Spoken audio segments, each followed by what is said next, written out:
제가 9살 되던 해 아버지가 병으로 세상을 떠나셨습니다. 어머니는 저희 오남매를 데리고 어렵게 생활하셨죠. 저희를 가엾게 여기신 숙모가 자주 음식과 필요한 물건을 가져와서 도와주셨는데 그런 걸 받을 때마다 어머니는 저희를 데리고 숙모에게 여러 번 감사 인사를 했습니다. 그리고 다른 사람의 호의를 절대 잊어서는 안 된다고, 반드시 은혜에 보답할 줄 아는 양심 있는 사람이 되어야지 남들에게 은혜를 모른다고 손가락질 받아선 안 된다고 저희를 가르치셨습니다. 비록 생활은 어려웠지만 어머니는 신세진 걸 갚으려고 집에 있던 몇 안 되는 물건들을 숙모에게 나눠주곤 했죠. 커서 보니까 사람들은 이런 말을 자주 하더군요. 저기 아무개는 제일 어려울 때 남들한테 도움을 받았다가 몇 년 후에 잘 돼서 보답했대. 누구는 전에 다른 사람 도움을 받았는데도 양심도 없고 은혜도 몰라 배은망덕한 인간 같으니. 저도 점점 이런 관점을 따르게 되면서 사람이라면 은혜는 반드시 보답해야지, 안 그러면 양심이 없는 거고 남들에게 미움받고 업신여김을 당할 거라고 생각했습니다. 하나님을 믿은 뒤로 비록 처신하고 일을 처리함에 있어 하나님 말씀에 근거해야 한다는 점을 알게 되었지만 대대로 전해 내려오는 전통 사상은 마음에 깊이 심어져 있었습니다. 그래서 그런 사상 관점을 따르며 사느라 저는 원칙을 어기며 본분을 이행했고, 그 결과 교회 사역을 방해하고 교란해서 과오를 남기게 되었습니다. 때는 2021년 8월이었습니다. 교회를 정리하라는 사역 지침이 내려온 뒤 교회에서는 사람을 분별하는 방면의 진리를 집중적으로 교제했고 제 시누이인 팡링이 불신파로 규정되었습니다. 이런 결과를 마주한 저는 전혀 놀랍지 않았습니다. 팡링은 오랜 기간 하나님을 믿으면서도 진리를 추구하지 않고 자주 교회 생활을 방해하고 교란했거든요. 매번 예배를 드릴 때면 끊임없이 이러쿵 저러쿵 남들 흉을 보고 하나님 말씀만 읽었다 하면 꾸벅꾸벅 졸기 일쑤였습니다. 말씀을 다 읽어도 아무것도 교제하지 못했고요. 자기 관념에 맞지 않은 일을 만나면 진리도 구하지 않고 하나님으로부터 받아들이지도 않은 채 사람과 일을 물고 늘어지며 따지고 개변을 늘어놓았죠. 예배 시간에 리더가 방해와 교란을 일삼는 몇몇 사람들의 태도에 대해 교제했더니 그 말을 당사자들에게 고스란히 일렀습니다. 그 바람에 그 사람들은 리더가 자신들을 못살게 군다는 편견을 가지게 되었고요. 리더는 팡링이 사람들 사이를 이간하고 교회 생활을 방해하고 교란한 일을 본인에게 교제하고 해부해 주었습니다. 그런데 팡링은 자신을 전혀 인식하지 못했을 뿐만 아니라 자기는 사실을 말한 건데 그게 왜 교회 생활을 방해하고 교란한 것이냐며 투덜댔습니다. 한 번은 예배 때 제 올케에 대해 분별하는 교제를 했는데 올케는 불신파에다 인성도 악한 것으로 드러나서 서둘러 교회에서 제명해야 했습니다. 그랬더니 팡링은 예배가 끝나자마자 한 자매에게 쪼르르 달려가서 저희가 올케를 제명했다는 소식과 함께 소극적인 말을 덧붙였고 그 바람에 자매는 내적 상태의 교란을 받았습니다. 저는 얼른 팡링을 찾아가 교제했습니다. 교회에서 사람을 제명하거나 출교할 때는 그 사람에게서 보이는 일관적인 태도를 근거로 한 것이고 하나님 집은 어느 한 사람이 결정권을 쥐고 있는 게 아닌 진리가 다스리는 곳이라고도 했죠. 그리고 올케가 제명당할 정도까지 온 것은 모두 올케가 인성이 악한 애다. 자꾸 교회 생활을 방해하고 교란했기 때문이고, 형제자매들이 여러 번 교제하며 도와줬는데도 끝까지 회개하지 않아서 그렇게 된 것이라고도 했습니다. 또 팡닝이 그렇게 하는 것은 소극성을 퍼뜨리고 죽음을 퍼뜨리는 것이고, 교회는 진리와 공의가 다스리는 곳이라는 사실을 부정하는 것이라고도 폭로했습니다. 그런데 팡닝은 울면서 뜻밖의 소리를 하더군요. 교회 일은 내가 결정하는 거 다 알고 있어. 내가 출교시키라고 한 사람은 다 출교되는 거잖아. 팡닝이 억지를 부리니 정말 난감했습니다. 저는 속으로 팡닝이 전혀 진리를 받아들이지 않는 불신파라고 확신했습니다. 하지만 팡닝에 대한 제명 자료를 정리하려니 망설여졌습니다. 팡닝은 나랑 같이 하나님 말세 사역을 받아들이고 지금까지 같이 예배드리고 복음을 전했어. 게다가 마음도 따뜻해서 내게 무슨 일이 있을 때마다 최선을 다해서 도와줬어. 특히 2013년 남편이 아팠을 때 내가 안심하고 본분을 이행할 수 있게 항상 남편을 돌봐주고 밭일도 봐주고 집안일도 자주 도와줬어. 그이가 떠나고 갖가지 집안 문제로 소극적인 상태로 지낼 때는 매일 저녁에 날 찾아와서 하나님 말씀을 읽어주고 욥의 체험도 교제해줬고 말이야. 팡닝이 옆에서 도와준 덕분에 내 내적 상태가 많이 좋아졌어. 가장 힘든 시기에 생활면에서도 내게 도움을 주고 하나님 말씀을 읽어주면서 위로하고 격려도 해줬지. 팡닝이 나한테 잘해준 걸 다 기억하고 있는데 그 은혜에 보답은커녕 팡닝의 제명 자료를 정리하게 생겼네. 팡닝이 이걸 알면 나를 어떻게 생각할까? 은혜도 모르고 양심도 없다고 하지 않을까? 몇 년 동안 팡닝이 날 위해 한 일은 모두 오빠, 올케, 또 언니들도 눈여겨봤어. 주변 이웃들도 팡닝이 친자매보다도 나한테 더 잘해준다고 했고 말이야. 어린 양은 엎드려서 감사하며 젖을 먹고 새끼 까마귀는 자라서 어미에게 먹이를 물어다 준다고 했지. 동물도 은혜는 반드시 갚는데 나한테 은혜를 베풀어준 사람에게 너무 빡빡하게 굴면 사람들이 배은망덕하다고 나를 버리고 고립시키지 않을까? 그럼 난 집안에서 버림받는 거잖아. 이렇게 생각하니 무척 초조하고 불안하고 어찌할 바를 몰랐습니다. 교회 이익과 내게 은혜를 베푼 사람 사이에서 어느 하나를 선택하기가 힘들었습니다. 그것 때문에 시달리느라 정말 고통스러웠죠. 무척 난처해하고 있을 때 상부의 설교교재 내용을 보게 됐습니다. 남아서 봉사할 수 있는 사람은 어떤 사람일까요? 인성이 특별히 악한 사람이 아닌 한 복음 전도 방면에 소질이 있고 전도하기도 원하는 그런 사람은 남겨두어야 합니다. 순간 한 가지 생각이 번뜩 떠올랐습니다. 맞아. 팡닝은 진리를 사랑하지도 추구하지도 않지만 전도하기 좋아하고 성과도 좀 있었어. 지금은 복음을 확장하는 중요한 시기라 전도를 할 수 있다는 이유로 팡닝을 교회에 남겨두면 굳이 제명하지 않아도 되잖아.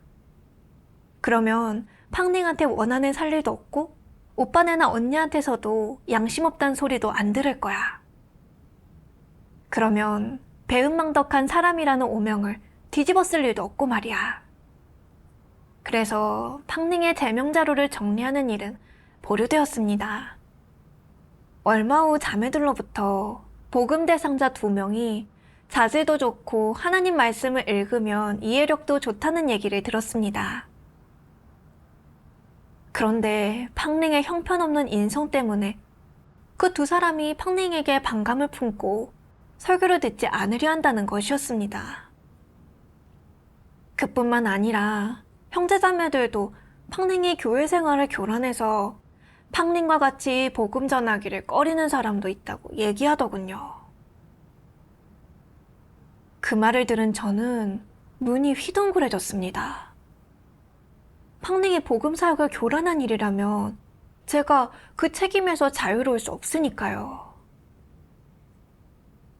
저는 서둘러 하나님께 기도하며 죄를 인정하고 회개했습니다. 그런 다음 하나님 말씀을 보게 되었습니다. 어떤 자들은 상부의 사역 지침을 대하는 태도가 너무 방자하다. 그런 자는 상부는 사역 지침을 내리고 우리는 교회에서 사역을 해. 우리는 어떤 말씀, 어떤 일을 유연하게 활용할 수 있어. 구체적으로 어떻게 하는지는 바로 우리의 일이지. 상부는 그저 말씀하고 안배하실 뿐, 실제로 일하는 사람은 우리이기 때문이야. 사역을 우리에게 맡기기만 하면 우리 마음대로 할 수 있어. 어떻게 해도 다 괜찮고 어느 누구도 간섭할 자격이 없어 라고 생각한다. 그의 일처리 원칙은 바로 그가 옳다고 생각하는 것은 듣지만 그가 옳지 않다고 생각하는 것은 듣지 않는다이다. 그는 자신의 생각이 바로 진리이자 원칙이라고 생각하기에 그의 뜻에 부합하지 않으면 반항해 너와 공존하지 못한다. 상부의 말이 그의 뜻에 부합하지 않으면 좀 고쳐버리며 그의 동의를 얻어야만 하달할 수 있고 그렇지 않을 경우에는 하달하지 못하게 한다. 다른 곳에서는 다들 상부의 사역 지침을 원문 그대로 하달하는데 그는 자신이 고친 사역 지침을 자기 책임하에 있는 교회에 하달한다. 그런 자는 늘 하나님을 한쪽에 내버려둔 채 사람들이 모두 그를 믿고 따르며 그에게 순종하게 하려고 안달한다. 그는 마음속으로 어떤 부분에서 하나님이 그보다 못하니 자신도 하나님이어야 하고 사람들이 모두 그를 믿어야 한다고 생각한다. 바로 이런 성질이다. 그는 순전히 사탄의 심부름꾼인데 그가 사역을 하면 마귀가 권력을 잡는 것이다. 그는 하나님의 경륜을 파괴하고 하나님의 사역을 교란하는 자로 영락없는 적그리스도이다. 하나님 말씀은 전곡을 찌르며 제가 사역 지침을 이행하지 않고 마음대로 일을 처리한 본질을 폭로했습니다. 사역 지침에는 이미 드러난 여러 종류의 악인, 불신파, 적그리스도에 대해 리더 일꾼은 즉시 교회에서 제명해야 한다고 명시되어 있습니다. 리더 일꾼으로서 저는 무조건 순종하고 그대로 따라서 신속하고 엄격하게 적그리스도, 악인, 불신파를 교회에서 제명해야 합니다. 형제자매들을 잘 보호해서 형제자매들이 미혹되거나 교란되는 일 없이 조용한 환경에서 하나님 말씀을 먹고 마시고 진리를 추구하며 본분을 이행할 수 있도록 해야 했죠. 그런데 저는 팡링이 불신파라는 사실을 누구보다 잘 알고 있으면서도 과거에 저를 도와준 그녀를 제명시키면 배은망덕한 사람이라는 오명을 뒤집었을까봐 사역 지침을 이행하지 않았습니다. 그뿐만 아니라 팡링이 복음 전도를 할 수 있다는 이유를 내세워 그녀를 감싸고 두둔했습니다. 저는 스스로를 돌아봤습니다. 나는 왜 감정에 이끌려 그녀가 처벌을 모면하도록 감싸고 두둔했을까? 그건 바로 은혜는 반드시 보답해야 한다는 전통 사상이 내면에서 나를 지배하고 속박했기 때문이야. 남들에게 좋은 이미지를 남기려고, 남들로부터 은혜도 모르는 배은망덕한 인간이란 소리를 듣지 않으려고, 교회 이익은 안중에도 없이 팡링을 남겨두면 교회에 어떤 결과를 초래할지도 생각하지 않은 채 대놓고 사육지침을 위배했어. 자료를 정리해서 제명 신청을 하지 않는 것도 모자라서 팡링에게 복음을 전하도록 안배했지.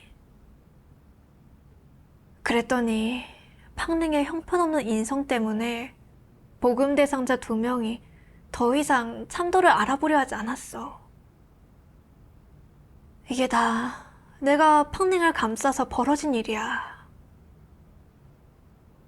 그런 행동의 성질은 사역지침을 위배하고 독자적으로 행동한 거고 교회의 정리사역을 방해한 거야. 나는 직권을 이용해서 교회에서 악행을 저지르는 불신파를 감싸고 두둔했고 악인에게 악행을 저지를 조건을 제공해서 사탄의 심부름꾼 노릇을 했어.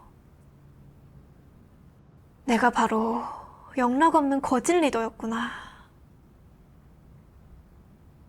제가 얼마나 큰 악행을 저질렀는지 깨닫자 두렵기도 하고 후회도 됐습니다. 저는 얼른 사람들에게 팡링의 평가를 부탁했습니다.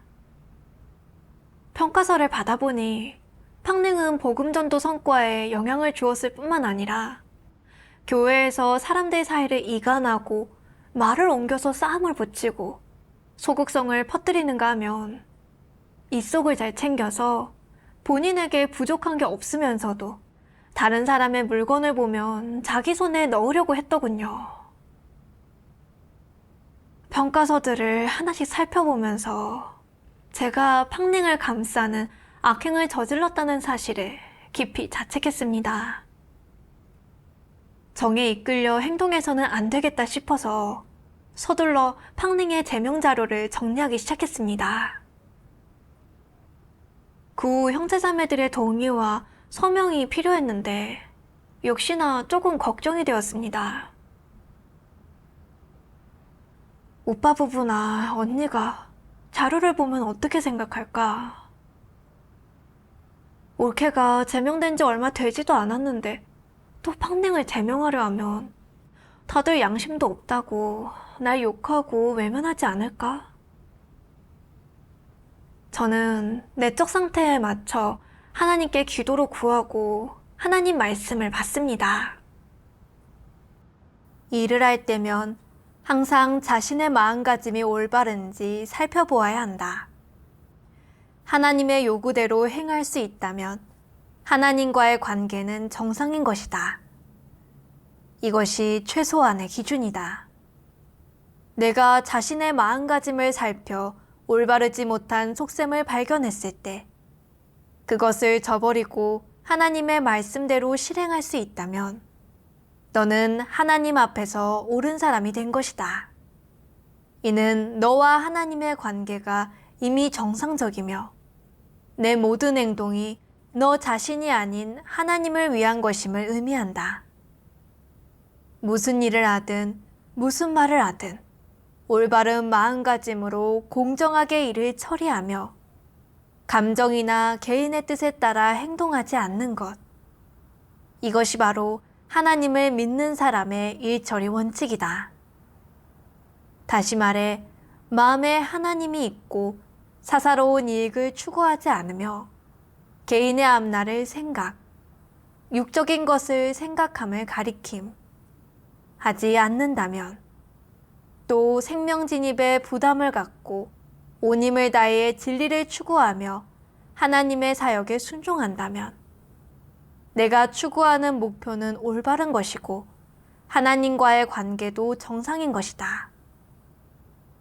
하나님과의 관계를 바로잡는 것은 영적 노정에 진입하기 위한 첫걸음이라고 할 수 있다.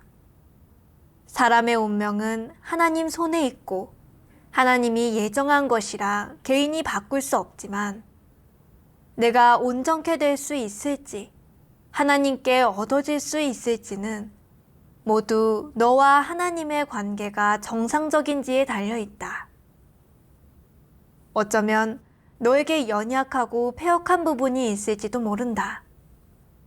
하지만 너의 관점이 옳고 마음가짐이 바르며 하나님과의 관계가 올바르고 정상적이라면 너는 하나님께 온전케 될 자격을 갖춘 것이다. 그러나 너와 하나님의 관계가 올바르지 않고 그 관계가 육이나 가정을 위한 것이라면 내가 얼마나 노력하든 전부 헛수고이다. 너와 하나님의 관계가 정상적이면 모든 것이 잘 풀리게 되어 있다. 하나님은 다른 것은 보지 않고 오직 하나님을 믿는 너의 관점이 올바른지만 본다. 하나님을 믿음에 있어 대체 누구를 믿는지, 누구를 위해 믿는지, 왜 믿는지 등을 꿰뚫어 보고 관점을 바로잡아 실행할 수 있다면 너의 생명은 성장할 것이고 반드시 정상 궤도에 진입할 것이다. 그러나 만약 하나님과의 관계가 비정상적이고 하나님을 믿는 관점이 치우쳐 있다면 모든 것이 허사이다.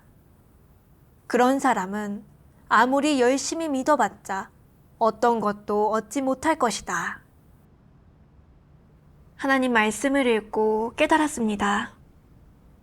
사람들과 정상적인 관계를 유지하려면 우선 하나님과 정상적인 관계를 맺어야 하고 하나님 말씀에 맞게 처신하고 행동하고 모든 걸 하나님 앞에 내놓을 수 있어야 했습니다.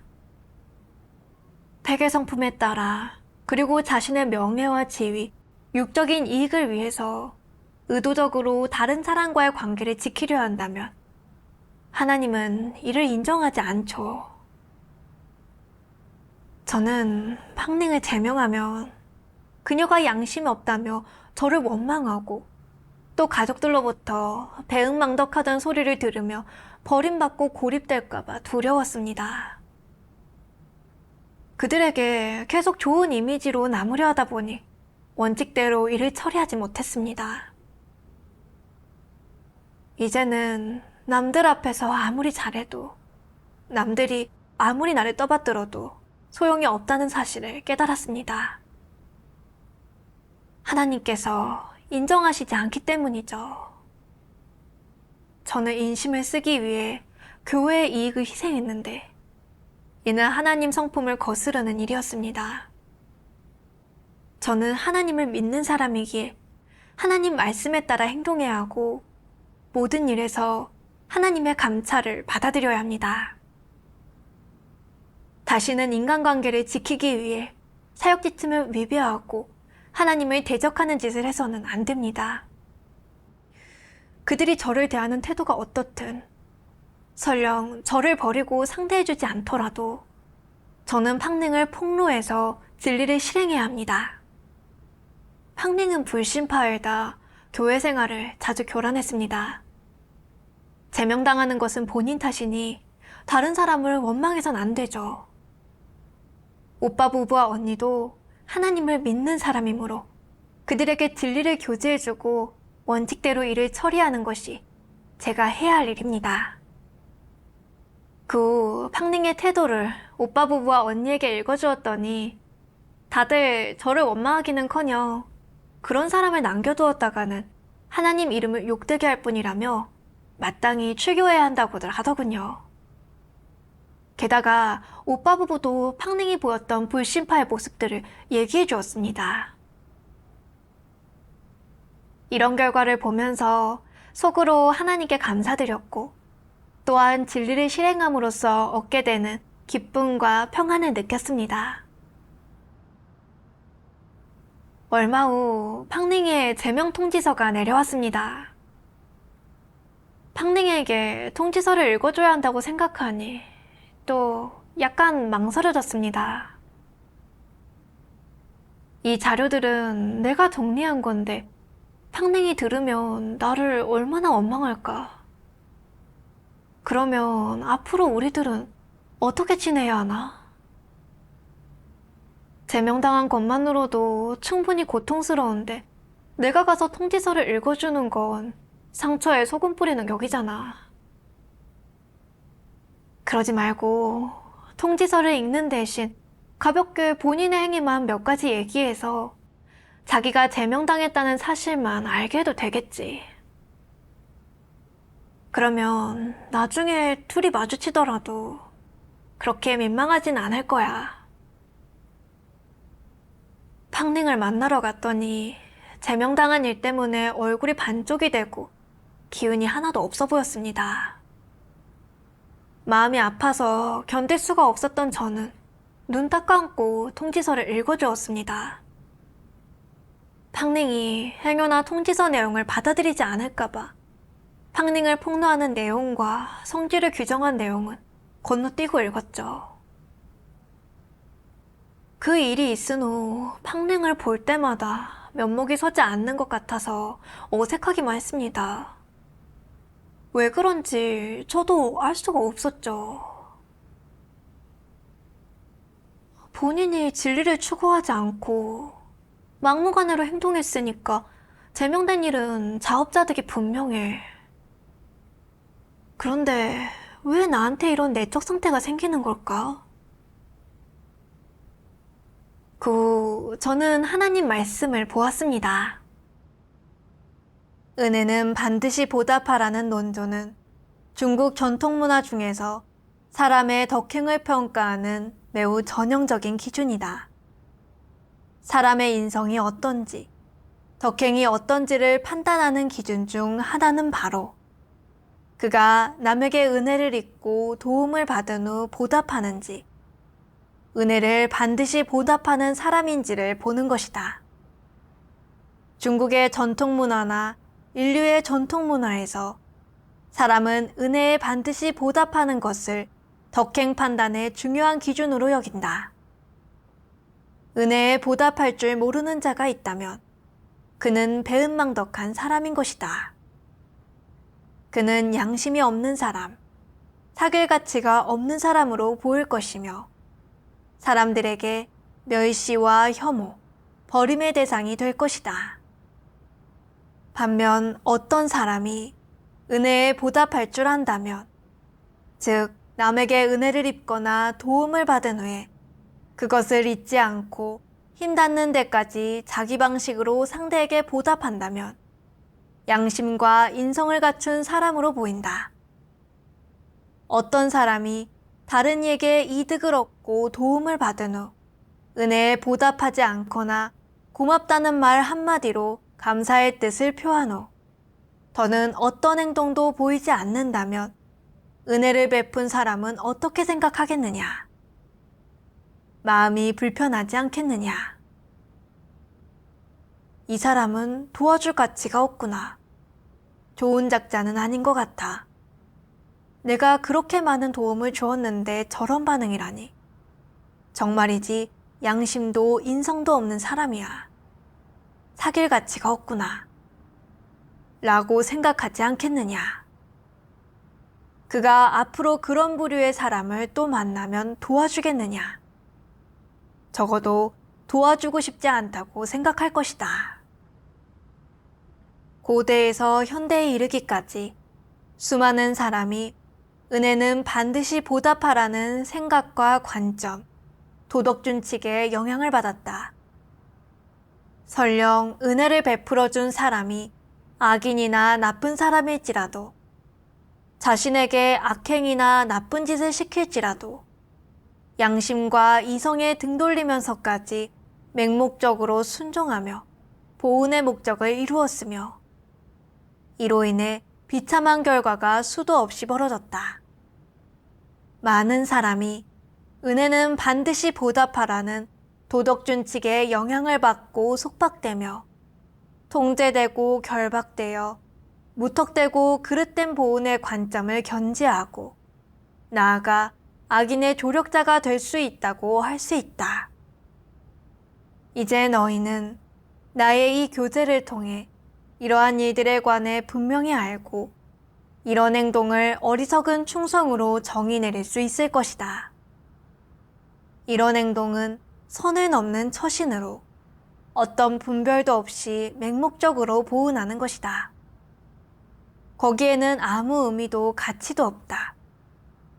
여론의 질책이나 사람들의 정죄가 두려워 억지로 자신의 일생을 바쳐 보은하고 심지어는 목숨을 바쳐 은혜를 갚는 것은 그릇되고 터무니없으며 어리석은 행동이다. 전통문화 중 은혜는 반드시 보답하라는 말은 사람의 생각을 속박할 뿐만 아니라 사람의 삶에 불필요한 번뇌와 짐을 안겨주며 사람의 가정에 고통과 부담의 무게를 더한다. 숱한 사람이 은혜를 갚기 위해 크나큰 대가를 치렀다. 그들은 은혜는 반드시 보답하라는 논조를 사회적인 책임, 자신의 본분으로 여기며 심지어는 평생 은혜를 갚는다. 그러면서 그것이 마땅한 일이라고, 당연한 이치라고 생각한다. 이런 관점, 이런 행동이 어리석고 황당하지 않으냐. 이는 사람의 어리석음과 무지를 여실히 보여준다. 어떻게 말하든 은혜는 반드시 보답하라는 덕행의 논조가 사람의 관념에 부합하기는 해도 진리 원칙에는 부합하지 않으며 하나님의 말씀과는 완전히 어긋난다. 이는 그릇된 관점이자 행동이다. 하나님께서 폭로하신 말씀은 전혀 틀린 게 없었습니다.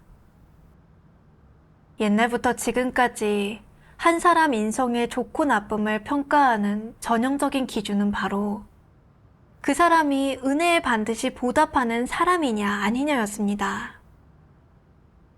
누군가 나를 도와준 적이 있다면 그 사람은 내게 은혜를 베풀었으니 나는 그 사람에게 보답해야 하고 그렇게 해야 좋은 사람입니다. 안 그러면 사람들에게 버림받고 비양심적이고 배은망덕한 사람이라고 손가락질 받습니다. 사회 환경과 학교 교육의 주입과 영향으로 사람들은 은연중에 은혜는 반드시 보답해야 한다는 사상에 얽매여 살아갑니다. 다른 사람에게 도움을 받았으면 무조건 보답해야 하고 내가 은혜를 갚는 대상이 어떤 사람인지 그가 가는 길이 바른 길인지 아닌지 내가 그렇게 하는 것이 진리에 부합한지는 분별하지 않습니다. 어떤 사람은 은혜를 갚느라 평생을 남의 그늘에서 벗어나지 못하고 어떤 사람은 은혜를 갚기 위해 남을 위해 나쁜 짓까지 저지르면서 남에게 이용당하는 도구가 되어 평생 고통에 시달리기도 합니다. 어릴 때부터 어머니는 저희에게 은혜는 반드시 보답해야 한다고 다른 사람에게 은혜를 입었으면 평생 그것을 기억해서 남들에게 손가락질 받지 말아야 한다고 가르치셨고 주변 사람들도 이를 기준으로 한 사람 인성의 좋고 나쁨을 평가했습니다. 저 역시 은혜는 반드시 보답하라. 당신이 나를 존중해 준다면 나는 그 10배로 당신을 존중하겠다. 물 한 방울의 은혜라도 넘치는 샘물로 보답하라 등 대를 이어 전해진 이런 사상 관점에 따라 살았습니다. 다른 사람에게 도움을 받으면 그것을 가슴에 새기고 보답할 기회를 찾았고 남에게 은혜를 입었는데 갚지 못하면 죄책감이 들고 마음이 편치 않았습니다. 그 사람에게 면목이 없기도 하고 남들에게 배은망덕한 인간이란 소리를 들을까봐 걱정했습니다. 팡링일이 바로 그랬습니다. 팡링은 불신파이므로 마땅히 제명해야 한다는 사실은 분별했지만 전에 팡링에게 도움받은 일 때문에 원칙대로 팡링을 제명했다가는 사람들에게 욕을 먹을까봐 두려웠습니다. 그래서 팡링을 감싸고 두둔함으로써 신세를 갚았습니다. 오빠 부부와 언니에게 팡링의 제명 자료를 보여줘야 했을 때는 배은망덕하다는 말을 들을까봐 그들을 마주하기가 두려웠습니다. 팡닝에게 통지서를 읽어줄 때는 팡닝의 초췌한 모습을 보자 자책감이 들어서 심각한 부분은 건너뛰고 팡닝이 저지른 악행에 대해서만 살짝 읽고 넘어갔고, 팡닝이 제명된 후에는 그녀를 마주할 수가 없었죠. 분명 그녀가 스스로 진리를 추구하지 않고 바른 길을 가지 않아서 도태되었는데도 제가 오히려 그녀에게 미안한 생각을 가졌습니다. 전에 그녀가 저를 도와줬던 일은 마치 족쇄처럼 저를 올감했고, 저는 거기에 짓눌려 헉헉댔습니다. 은혜는 반드시 보답해야 한다는 전통 사상의 속박 아래서 옳고 그름도 분별하지 못했을 뿐만 아니라 진리를 실행하는 일은 더더욱 어려웠습니다. 좋은 명성을 얻기 위해, 남들로부터 배은망덕한 인간이라고 참소받지 않기 위해 저는 선악도 분별하지 못한 채 무턱대고 신세를 갚았습니다. 일처리의 조금의 원칙도, 최소한 넘지 말아야 할 선도 없이 하나님을 거역하고 대적하는 짓을 저질렀습니다.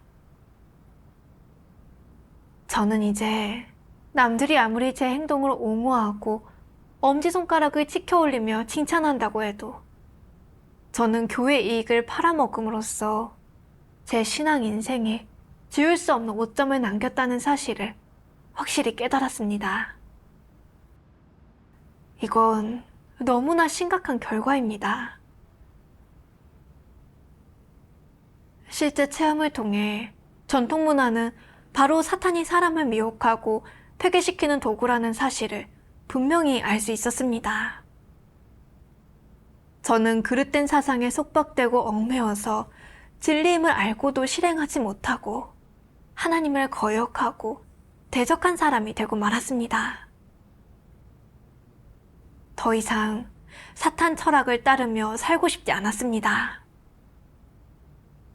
그 뒤로 또 다른 하나님 말씀을 보게 되었습니다. 은혜는 반드시 보답하라는 전통 문화의 관점은 반드시 분별해야 한다. 은혜는 반드시 보답하라는 말의 골자는 은혜에 있다. 여기에서 은혜를 어떻게 봐야겠느냐? 이는 어떤 측면의 은혜겠느냐? 어떤 성질의 은혜겠느냐? 은혜는 반드시 보답하라는 말에는 어떤 의미가 있겠느냐? 이런 문제들을 분명히 알아야 한다. 절대 은혜는 반드시 보답하라는 말에 속박되어서는 안 된다. 이는 진리를 추구하는 사람에게 꼭 필요한 일이다. 사람의 관념에서 은혜란 무엇이냐? 작은 측면에서 보자면 이는 내가 어려움에 부닥쳤을 때 누군가가 너를 도와주는 것이다. 예를 들어 내가 피죽도 못 먹고 힘들어하고 있을 때 내게 밥 한 그릇을 주는 것, 갈증으로 죽을 것 같을 때 물 한 병을 주는 것, 넘어져서 일어나지 못하고 있을 때 한번 부축해 주는 것, 이런 것들이 전부 은혜에 속한다. 한편 큰 은혜는 내가 심각한 어려움에 부딪혔을 때 누군가가 너를 구해주는 것이다. 이는 목숨을 구해준 은혜에 속한다. 내 목숨이 위험에 처했을 때 누군가가 너를 도와 죽음에서 구해준다면 이는 목숨을 구해준 것과 같다. 이런 것들이 모두 사람이 생각하는 은혜이다. 이런 은혜는 물질적이고 사소한 은혜의 범주를 넘어선 크나큰 은혜에 속한다. 이는 금전이나 물질로 가늠할 수 없는 것으로 감사의 말 몇 마디로는 상대에 대한 고마운 마음을 표현할 수 없다. 그럼 이런 식의 판단이 정말 정확하겠느냐? 정확하지 않습니다. 왜 정확하지 않다고 하는 것이냐? 사람은 전통 문화의 근거에 이를 판단하기 때문입니다. 그런 식의 대답은 도리이고 이론이다. 옳은 것 같지만 사실의 본질과는 부합하지 않는다. 이제 사람들 가운데서 소위 은혜와 관련된 일에 관해 이야기해보자. 예를 들어 한 거지가 굶주림으로 눈 덮인 땅에 쓰러져 있다고 해보자.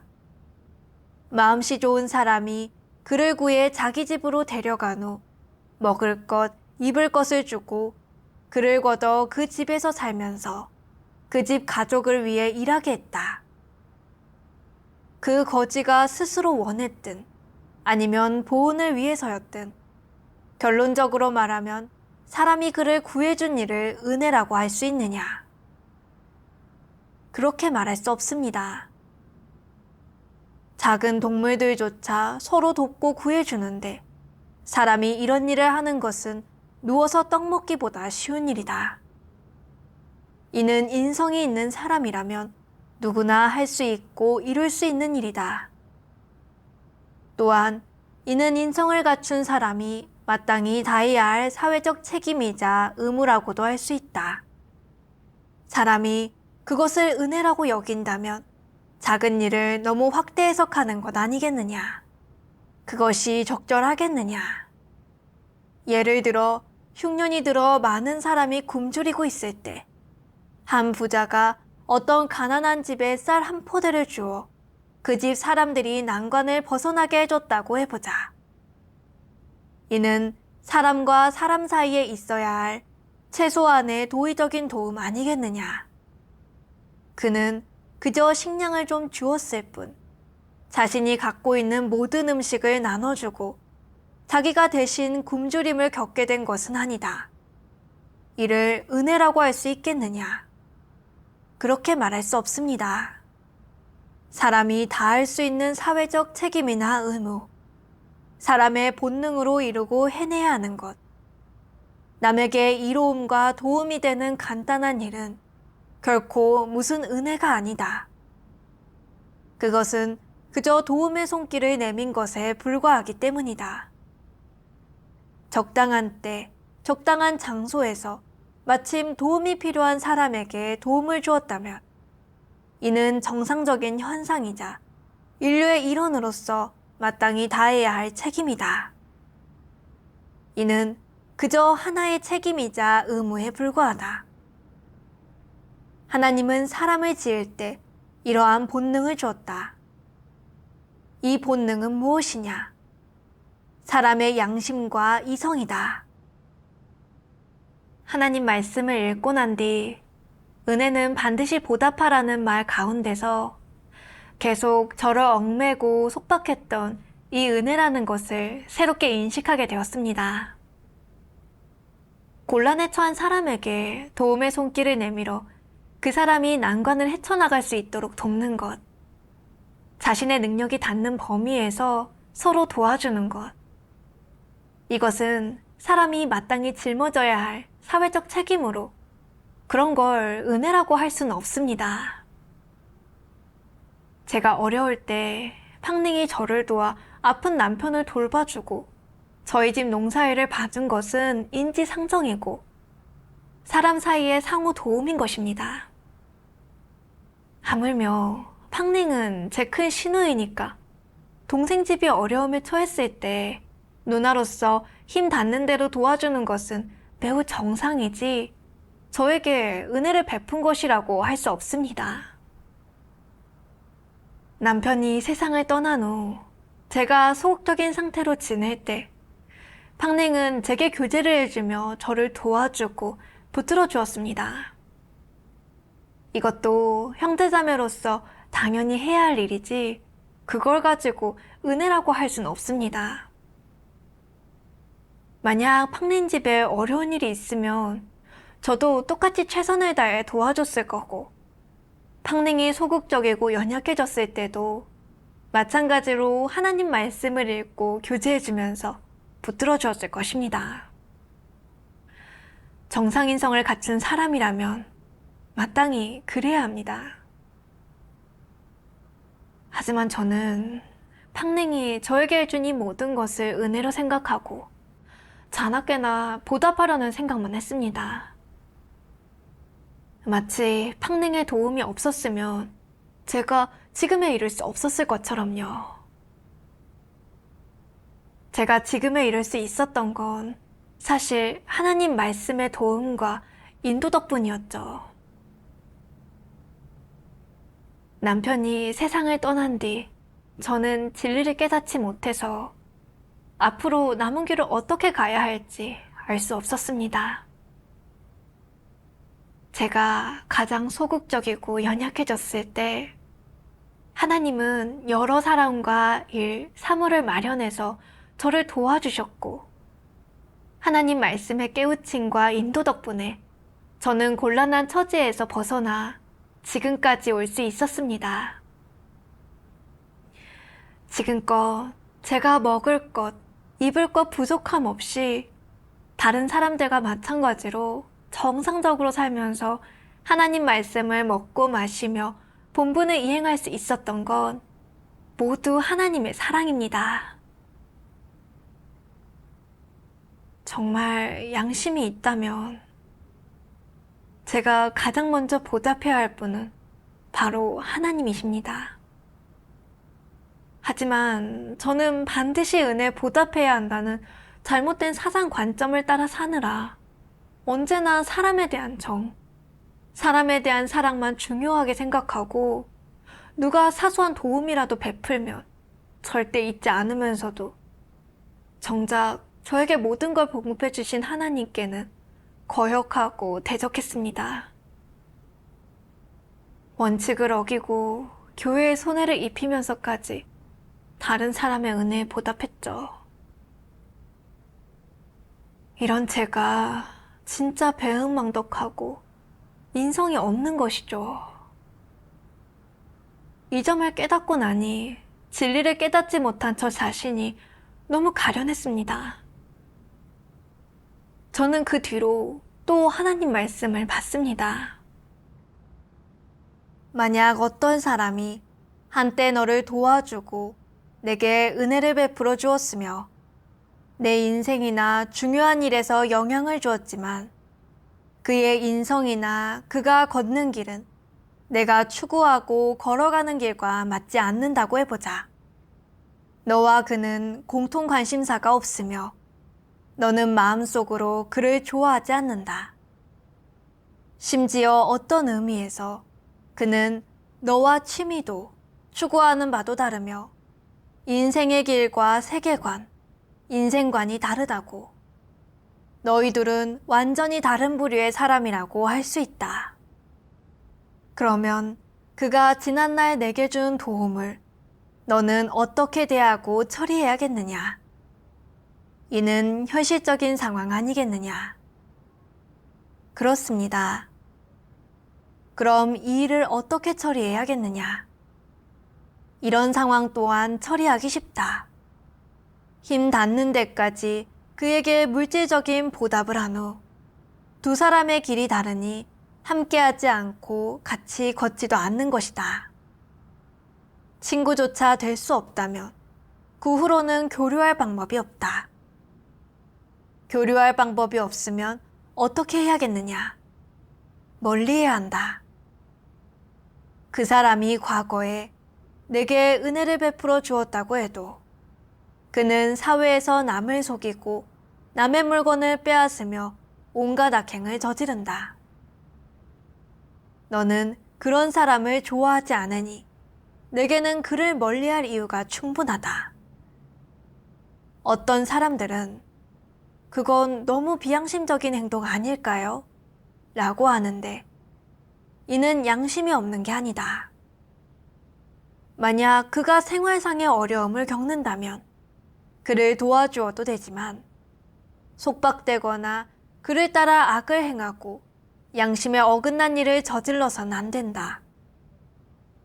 그가 너를 도와준 적이 있다고 해서 또는 내게 큰 은혜를 베풀었다고 해서 평생 그의 우마가 될 필요도 없다. 내게는 그런 의무가 없고 그에게도 그럴 자격이 없다. 너는 내가 좋아하는 사람, 올바른 사람, 너와 맞는 사람과 함께하고 교류하며 나아가 친구로 사귈 권리가 있다. 그에게 책임과 의무를 다하는 것, 이는 너의 권리이다. 물론 너는 내가 좋아하지 않는 사람과 교제하거나 친구가 되는 것을 거절할 수도 있다. 그들을 위해 어떤 책임이나 의무를 다할 필요는 없다. 이 또한 내 권리이다. 내가 그런 사람들을 저버리기로 한 이상, 그와 교류하거나 그에게 어떤 책임, 의무를 다하는 것을 거부하는 것 또한 잘못되었다고 할 수는 없다. 처신할 때는 반드시 선을 지켜야 하며 서로 다른 사람들을 서로 다른 태도로 대해야 한다. 악인과 어울리면서 물이 들어서는 안 되고 무슨 일이 있어도 그들과 한패거리가 되어서는 안 된다. 이것이 현명한 선택이다. 어떤 은혜나 정 또는 사회적인 여론 등의 영향을 받아서는 안 될 것이다. 이렇게 하면 입장과 원칙이 생긴다. 이는 내가 마땅히 해야 할 일이다. 하나님 말씀은 사람을 어떻게 대해야 하는지에 관한 원칙을 분명하게 제시하셨습니다. 과거에 자신에게 커다란 도움을 베푼 사람을 대할 때 우리는 그 사람의 인성과 인품, 그리고 그가 걸어온 길을 근거로 해야 합니다.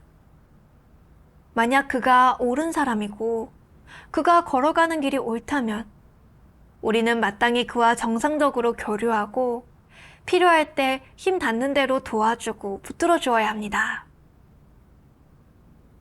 반면 만약 우리를 도와줬던 사람이 바른 길을 걷지 않고 또 함부로 행동하는 사람이라면 우리는 그와 교류할 때 신중해야 하고 그의 말과 행동의 성질을 분별해서 버려야 할 때는 버리고 멀리해야 할 때는 멀리해야 합니다.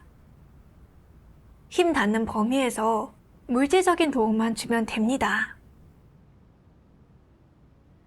만약 그가 하나님 믿는 사람인데 진리를 추구하지 않고 본분을 건성으로 대하고 또 함부로 행동하고 나아가 하나님 집 사역을 방해하고 교란한다면 우리는 진리 원칙의 근거에서 책망하고 훈계해야 합니다.